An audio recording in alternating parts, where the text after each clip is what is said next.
মৃত্যুশয্যায় মহাবীর Alexander তার সেনাপতিদের ডেকে বলেছিলেন, আমার মৃত্যুর পর আমার 3টা ইচ্ছে তোমরা পূরণ করবে। আমার প্রথম অভিপ্রায় হচ্ছে শুধু আমার চিকিৎসকরাই আমার কফিন বহন করবেন।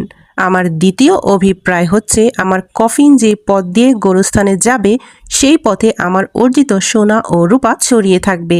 আর শেষ অভিপ্রায় হচ্ছে কফিন বহনের সময় আমার 2 হাত কফিনের বাইরে ঝুলে থাকবে। তার সেনাপতি তখন তাকে এই বিচিত্র অভিপ্রায় কেন করছেন প্রশ্ন করলেন। দীর্ঘশ্বাস গ্রহণ করে আলেকজান্ডার বললেন, আমি দুনিয়ার সামনে 3টি শিক্ষা রেখে যেতে চাই। আমার চিকিৎসকদের কফিন বহন করতে এই কারণে বলছি যে যাতে লোক অনুধাবন করতে পারে যে চিকিৎসকেরা কোনো মানুষকে সারিয়ে তুলতে পারে না, তারা ক্ষমতাহীন আর মৃত্যুর থাবা থেকে রক্ষা করতে অক্ষম।